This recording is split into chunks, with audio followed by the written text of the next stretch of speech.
I met a dude who said, hey, I could teach you how to paint and you would work less, you'd make more money, you could see your kid. And I was just like, yeah, sign me up. I'm totally down for that. And so I ended up moving in with him. And the weekend before I moved into his house, he relapsed into drug addiction. So he was an IV drug user. And my entire world fell apart. I was barely holding my world together to begin with, but living with an active addict was something that I was completely unprepared to do. And there was just such little support and understanding out there. I couldn't seem to leave.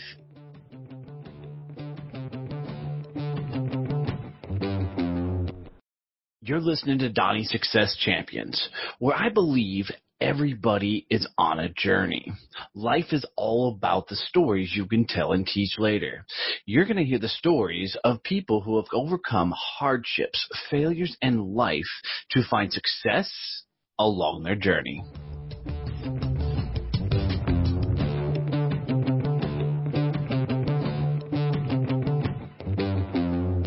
All right, guys, going to be another cool episode. I'm bringing on what I've already determined is a pretty cool chick. I'm having a lot of fun with her already in the conversation. So I'm your host, Donnie Boivin. I'm bringing on Alison Donaghey, and I love her last name because it's one of those ones that you won't guess how it's, pronounced when you first see it, just like mine. So I love it. So Alison, welcome to the show, my dear. Please tell us your story.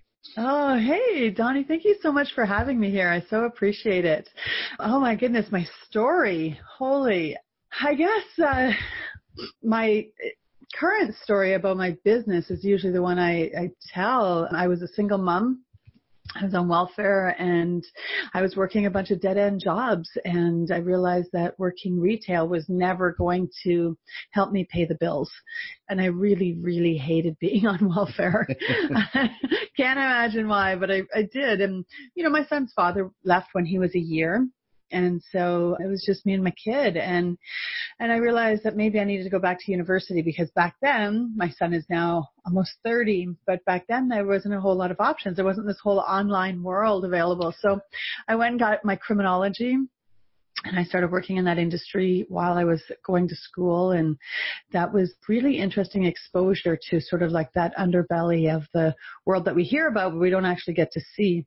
And I worked at a federal halfway house, and it was just such an interesting experience. And then I went on to finish more schooling, and then I met a dude who said, hey, I could teach you how to paint, and you would work less, you'd make more money, you could see your kid. And I was just like, yeah, sign me up. I'm totally down for that.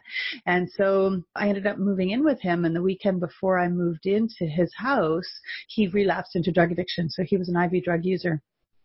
And my entire world fell apart. I was barely holding my world together to begin with, but living with an active addict was something that I was completely unprepared to do. And there was just such little support and understanding out there. I couldn't seem to leave. My family didn't really understand how bad it was. And they were like, well, you made your bed, you lie in it. I tried talking to welfare about figuring out how I could leave. And they said, oh, your situation's not that bad. I don't know what you're complaining about. If you leave, we'll cut you off. I couldn't go to the women's shelter. I wasn't being abused. So I was really stuck in this horrible world of dancing on one leg all the time, waiting for the next time he would go on a bender, which was extremely regular. And it would last anywhere from half a day to 10 days. And he would just disappear. He would take all of our stuff, pawn it all. And it's really hard to paint houses without any paint gear because he would pawn everything. He'd pawn the vehicles. He would pawn our sprayers. And then in 99, he was diagnosed with an illness and he passed away. And at that point I went, oh gosh, what am I going to do? I hadn't finished my schooling. And I thought, well, maybe I'll just start a business. How hard could it be? The ignorance of youth. It's fantastic. Yes. And so I started a house painting company, and it didn't take long to get off welfare because, well, you make nothing on welfare. So for me, that was the first accomplishment, not having to ever sign another piece of paper explaining my life away to them. And And then work just kept getting better and better. And then we had the crash in 2008, where it was a horribly humbling experience to understand that I wasn't a business rock star. It was the economy. And I thought up until that point I was brilliant. And I quickly found out that I wasn't brilliant, but I had to start getting smarter about the way I ran my business. So that recession really taught me a lot about the whole world that I was in. And my business was a house painting. So being in a male-dominated industry was certainly an interesting experience. Nobody has ever accused me of taking the easy path. Now, I love this. I love this. What a cool story. So I'm gonna jump in on a little bit of it and talk a little bit further. First and foremost, well done on surviving single motherhood, because that's not an easy thing to do.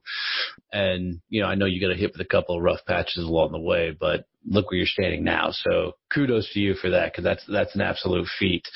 The second thing is there a woman-dominated industry? Because I hear this all the time, that it's a male-dominated industry. So one of these days I'm going to find the one woman-dominated industry. And Well, yeah, I totally think there is. I think nursing is female-dominated. I think retail is quite female-dominated. I think All right. serving, sort of not at those high-end restaurants. Once you start getting into the high-end restaurants, it tends to shift from female servers to male servers. Hairdressing tends to be quite female-dominated, and the men that are there are often homosexuals, not always. So there's always this very feminine energy around it. And I think the difference is how people are welcomed into the industry. I agree with that wholeheartedly. It's I grew up in the sales world, and I love telling people that women can outsell men all day, every day of the week. And it has nothing to do with looks and charms. Is guys, we want to fix everything. And if you fix the problem in a sales conversation, you have nothing left to sell. Whereas us women, we want to build a relationship and drag it out for eternity. Hell yeah. So it's the absolute truth. So you trying to do something with your life, find yourself, trying to go to university, trying to figure all this out, and unfortunately made a bad life decision, chose the wrong dude. We've all been there. Well, not the wrong dude. Well, but like it was my first time choosing the wrong dude. Let's be honest, that's not my skill set.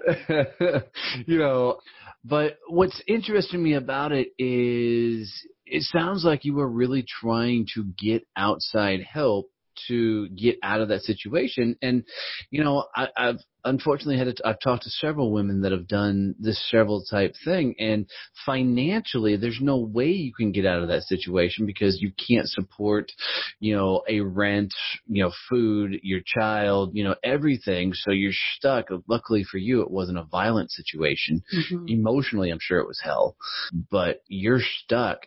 How do you keep your sanity during that time? That's mind-boggling. Yeah, it's just about holding your breath. Really that's what, when I look back at it, that's all I think about. All I did was I just held my breath the whole time, hoping and watching and looking for a break of some sort.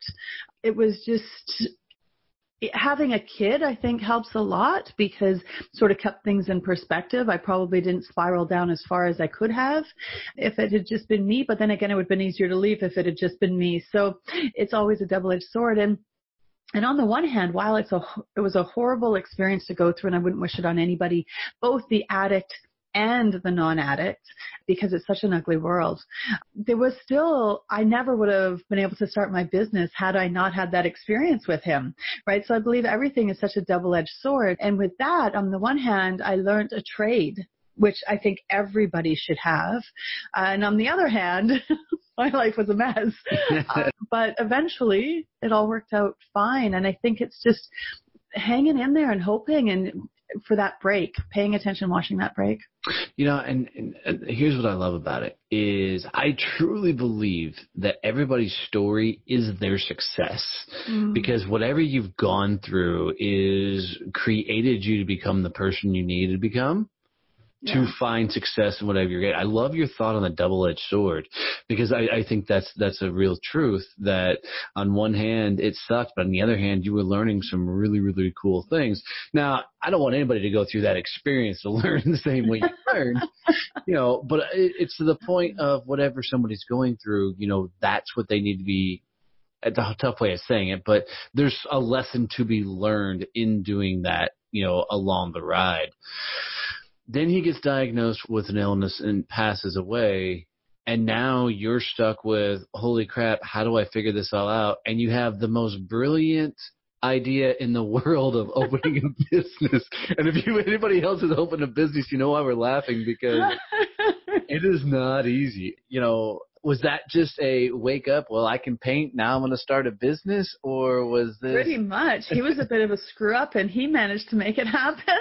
So I thought, I'm not high all the time ever. And so if I'm not high, I should be able to do this good. And yeah, it's definitely, it was a process. And I'm so grateful that I had learned that skill set, because I have a really remarkable life now. Right. And did you literally start out with the, paint spraying yourself and you were physically doing the painting, or did you bring a crew on immediately? No, it was just me. And it's so easy to be so naive about so many things, right? I think by the end of middle of the first summer, I was hiring people, and, it was tough because men didn't want to apply, because my company's name is Sunshine Girls Painting.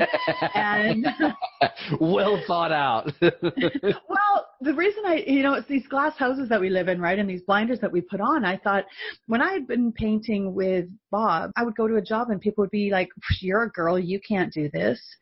And I'm not talking money with you. You're a girl. Like, where's the dude?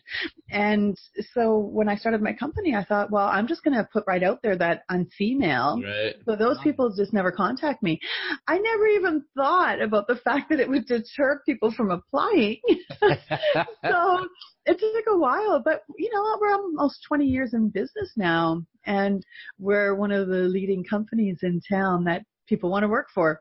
Literally, you're carrying your own ladders, wearing the paint splattered overalls, and carrying around sprayers. Here's what I freaking love about this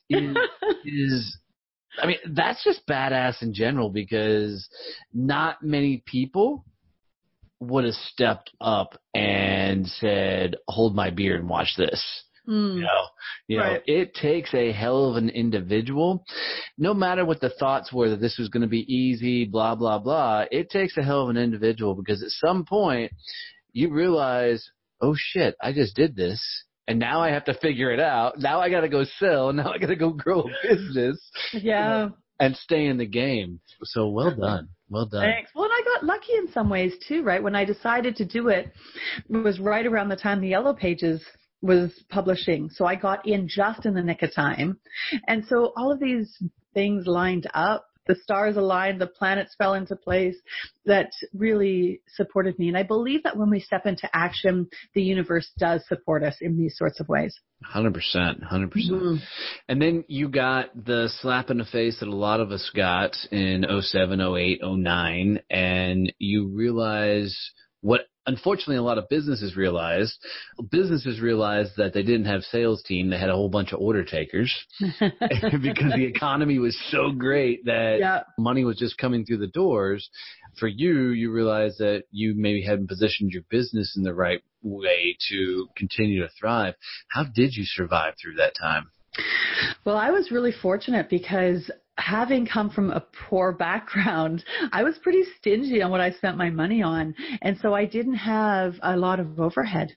I didn't have the brand new, sparkly vans. I didn't have the most latest, greatest sprayer. So I had almost no bills beyond staff, advertising, and then the actual operations of the job. I was still doing a lot of my own bookkeeping at the time. And so I just had an accountant.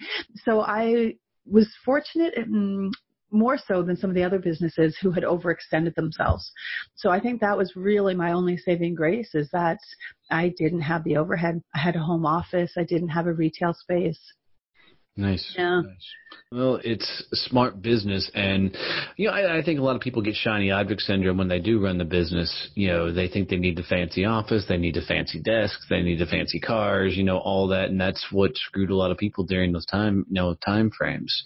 And I spent my money on traveling. And so I just traveled less when that time hit, right? I was like, oh, okay, I guess I'm not going on a trip.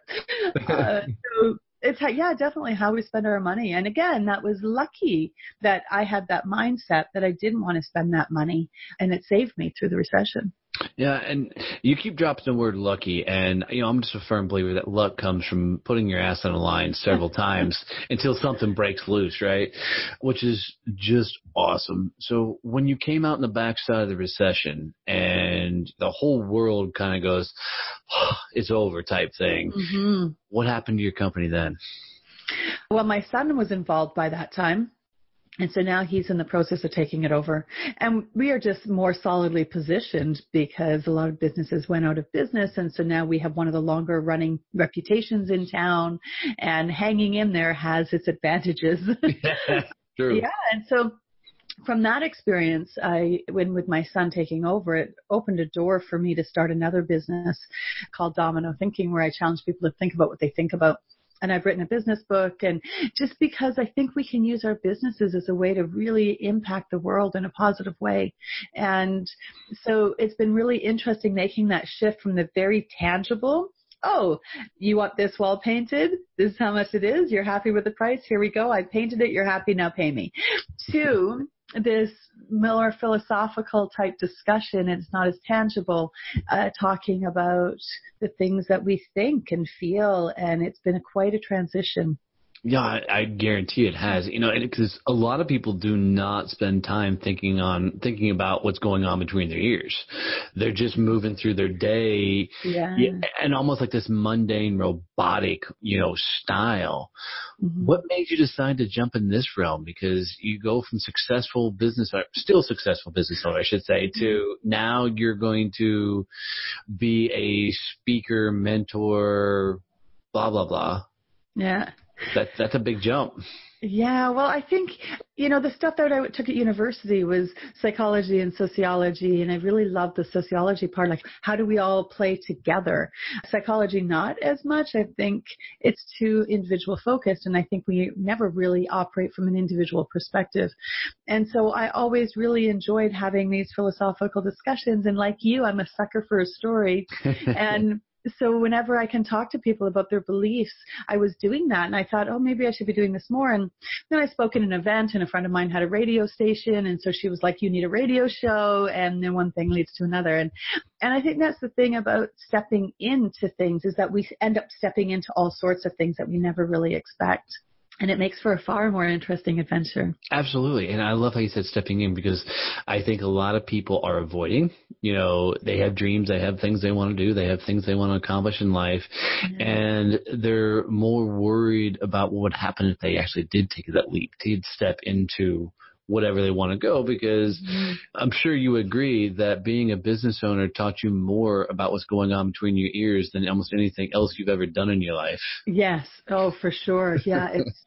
There's so many moving parts to a business, right? And having to think about it all and pay attention to it and really stay connected to all of those moving parts and not become apathetic. Like, it's so easy to just go, oh, it's taking care of itself, I'm good, without constantly tweaking and improving and how can I listen to my customers better? How can I do this better? How can I do that better? And who can I bring on my team? Who do I have to let go of my team? Like, it's this constant dialogue in my head. And any business owners, I believe, when we're eating, breathing, and living our business. And it took me a long time to realize I didn't have to work 7 days a week. Yeah, I dated a guy, and he said, if you don't take at least one day off a week, we're never going to last. And I was like, what do you mean take a day off? I don't understand that language. And so I ended up figuring out I could take off Sundays and the world wouldn't end, and the relationship did. But, it's all just a process. And I think when we pay attention, that's where we get to find these little nuggets, and we get to step into those things because we're looking for doors that we can open. Yeah, that's the truth. I mean, for me as a business owner, everything I thought I knew prior to being a business owner about being a business owner was absolutely wrong. You know, right? Yeah. We all think we're great parents until we have children, and then we realize, no, there's no such thing. There's no really good book out there that says this is how you should run a business, you know, because you don't know what you don't know until you get into it. Yeah. But I think that's life itself, is you don't know anything until you find yourself in it. So how do you teach people to spend more time between their ears?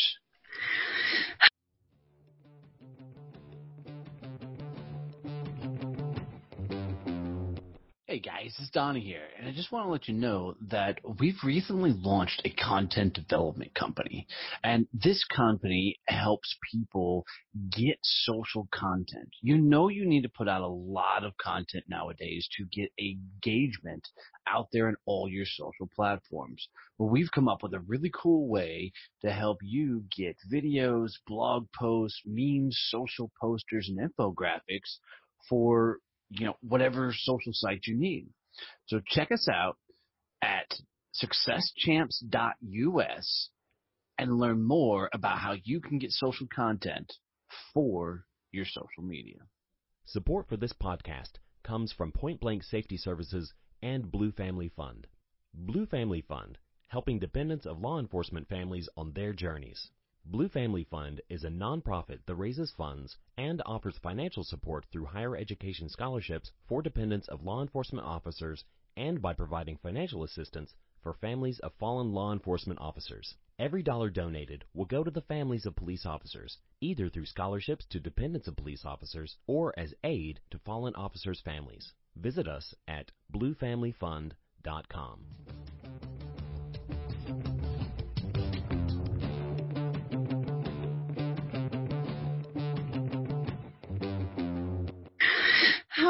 Well, that's the fun part.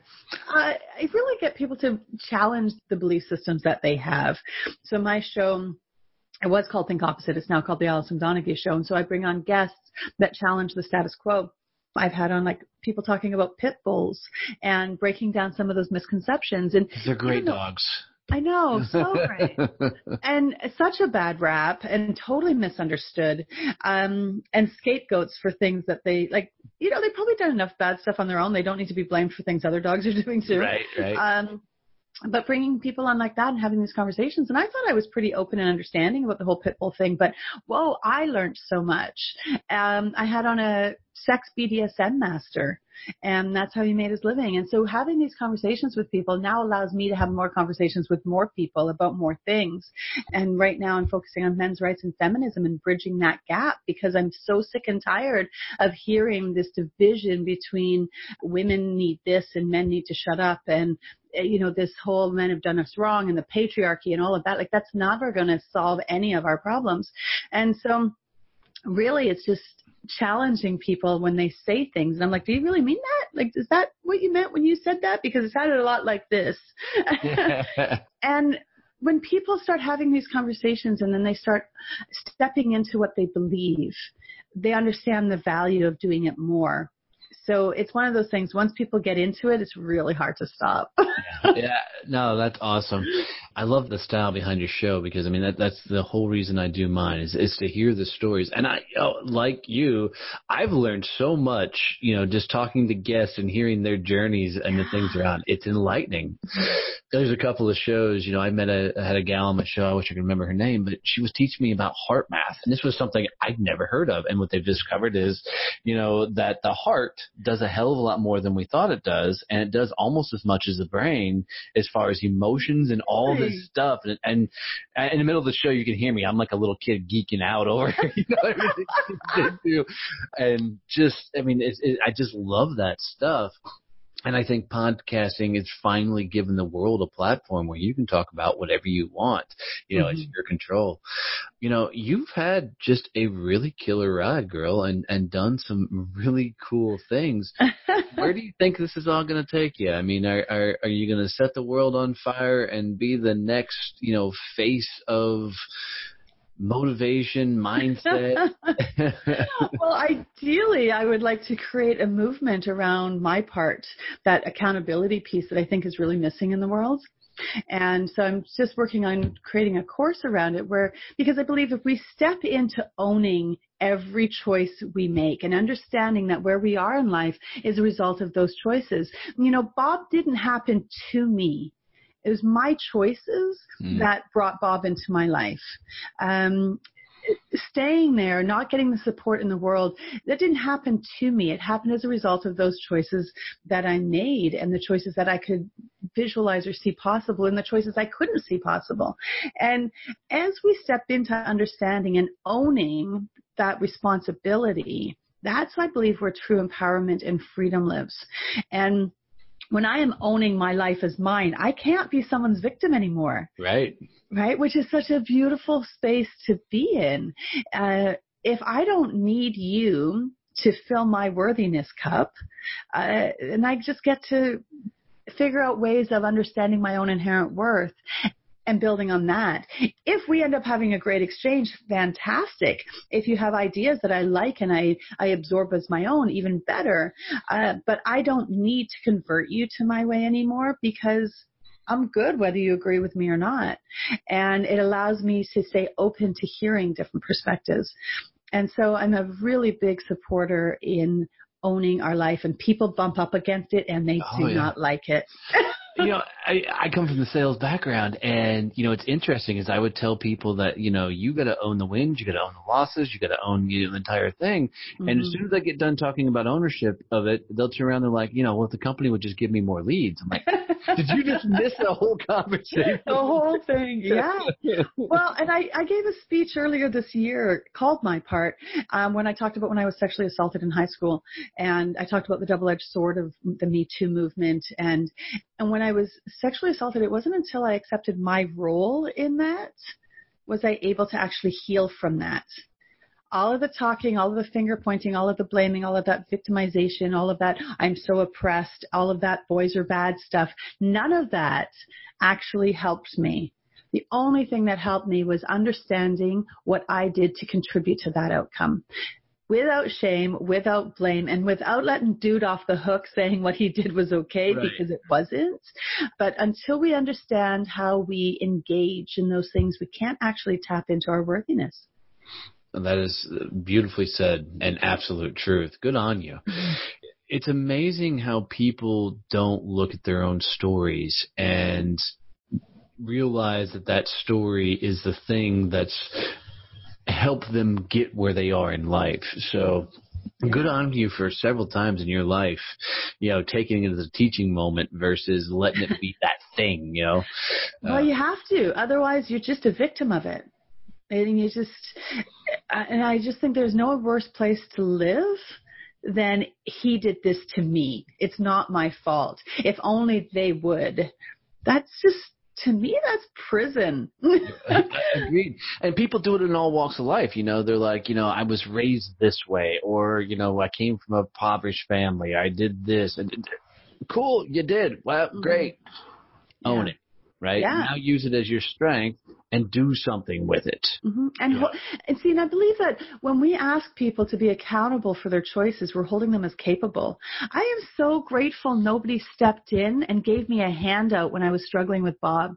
Because if they did, I may never have gotten to the place where I was desperate enough to start my own company. Oh, I see. Right? And that's truth. I love that. Yeah. And all of those experiences have put me in this place where I get to talk about the importance of owning our stuff and not relying on other people. We talk about the single mother part. Well, that was a choice I made too. I could have stayed with his dad. I could have tried to get child support, and I didn't, because I didn't want the hassle that went along with it. So again, a result of all of the choices that I made, good, bad, and different, it doesn't matter. They were all my choices. And I believe that with the exception of a couple of things that may happen in a person's life in the Western world, we have played a part in whatever's happened. If you're walking down the street, some van pulls up and grabs you and kidnaps you, you can say none of that was my fault. You were still walking down the street. Right. Like, that's how hardcore I am about this personal accountability thing. Did you deserve to get picked up by that van? Absolutely not. But we still play a part in everything that happens. When we're talking about third world countries and famine and child soldiers and all of that, I'm not sure my theory applies there, because that is a whole other level of lack of control. I don't know. But we still get to decide, and they still get to decide how they show up. So I suppose there's still an element of it there. Yeah. You know, I had a person tell me once upon a time, I'm like, I don't understand how people can stay in that lifestyle in the third world countries.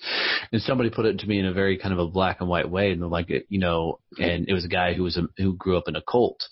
And he said, you know, if you grew up in a cult lifestyle, that's all you knew. You didn't know that there was a better life someplace else, a different life, because when you're talking about those third world countries, you know, they're the same way. They don't understand that there's a better life, a different life, you know. Yeah, which is sadly starting to change because they have access to the internet. So now they see what they're missing out on. But the interesting thing is, I went with my son to Africa, and we went through a few countries there. And I was so impressed with their generosity of spirit.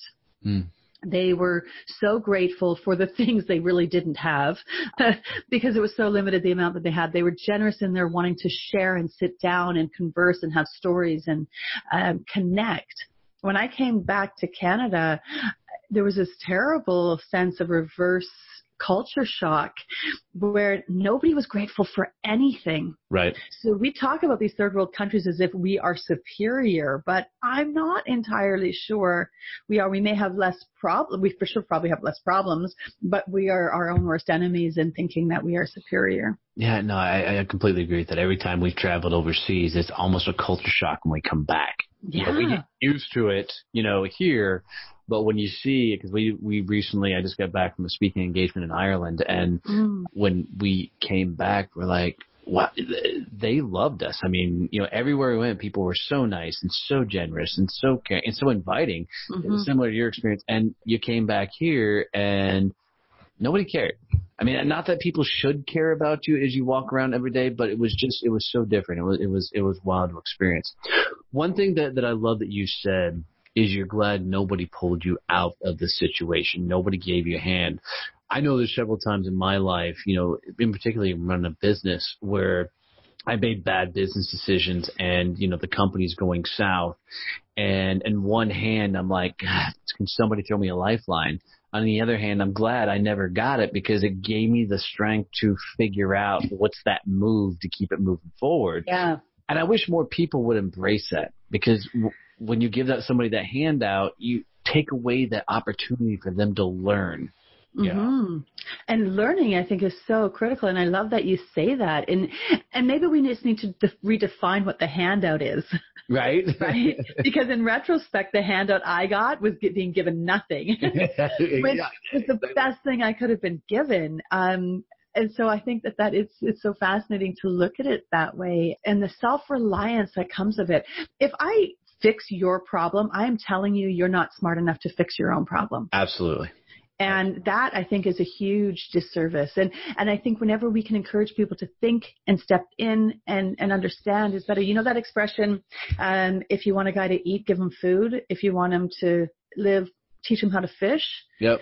I think we have to take that a step further and say, if you really want him to survive, you're going to teach them how to think, because then they can problem solve. So if the rivers run dry or the mercury gets too bad, they can figure out something else to do to survive. Yeah, I love that. And people don't practice enough problem solving. So it's a really good thought process. And I think that's how all great things come about, is somebody takes somebody's idea and takes it that one step further. And that's how everything gets created that's ever turned into any some level of success. I really like you, girl. Yeah, I like you back. I just love being around people that have tenacity and grit that you don't often see in a lot of people. You know, how do people find all your stuff? How do they get in touch with you? How do they follow your podcast? All that fun stuff. Easiest way is dominothinking.com. It's my website. My radio show's on there. My book's on there. I think I have a promo code for your audience for a free audiobook if awesome. you're interested. Absolutely. Yeah, and my email will be on there, and I answer all of my emails. So Alison with one L at dominothinking.com. It might take me a little while to get back to you, Trust me, I get that. Unless you're sending me like, I'm a jerk message, I will respond. I respond to the jerk ones too, because I have been known on occasion to say, oh, tell me more. But no, I think conversation is the cure for everything, and we have forgotten how to have conversations.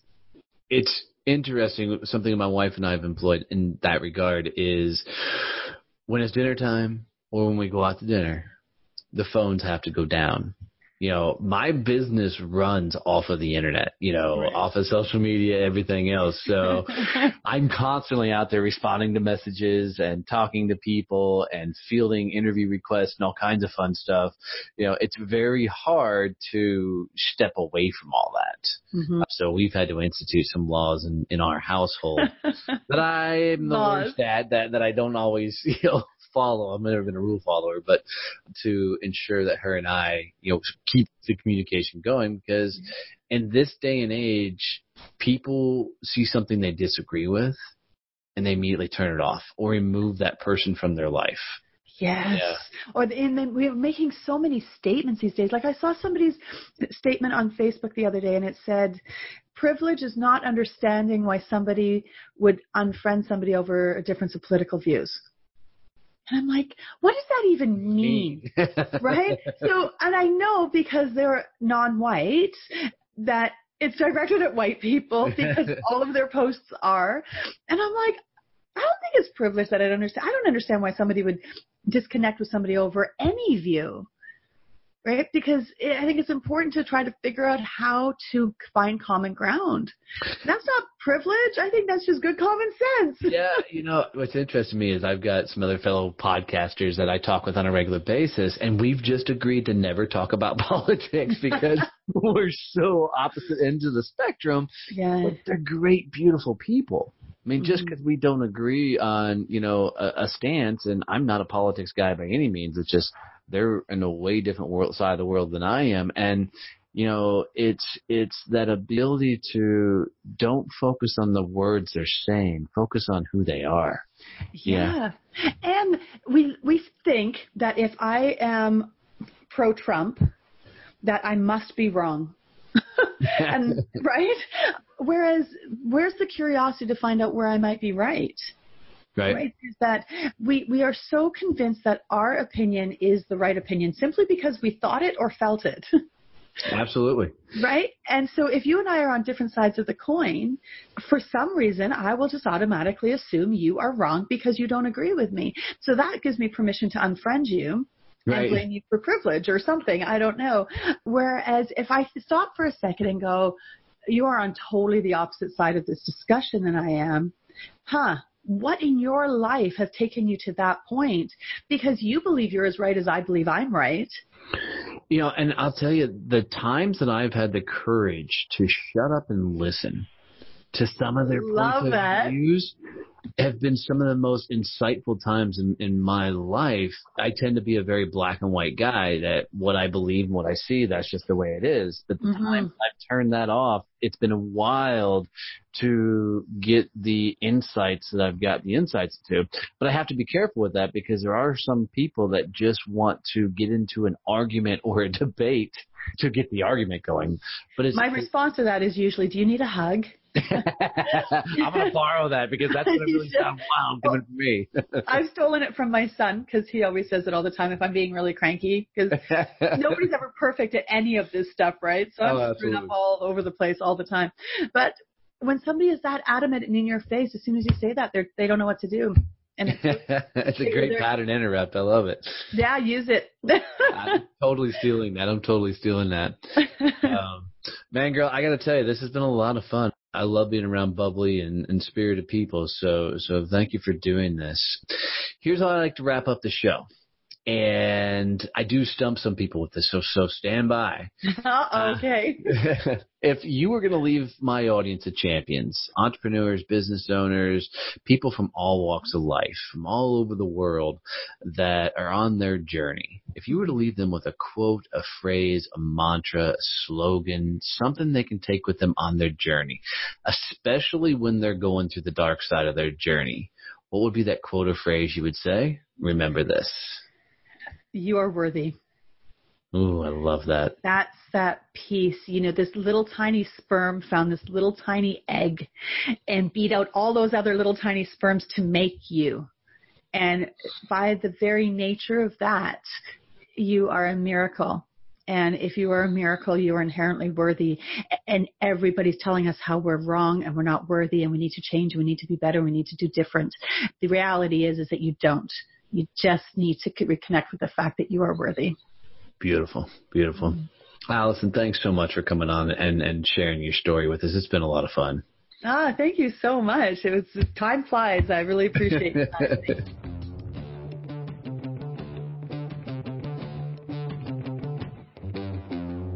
Thanks for listening to Donnie's Success Champions podcast. If you'd like to hear more about our current guest today, or if you'd like to hear stories from our other guests on the show, come hang out with us on our website at successchampspodcast.com. I really appreciate you tuning in. If you need to reach out to me for any reason, you can catch me at Donnie@DonnieBoivin.com.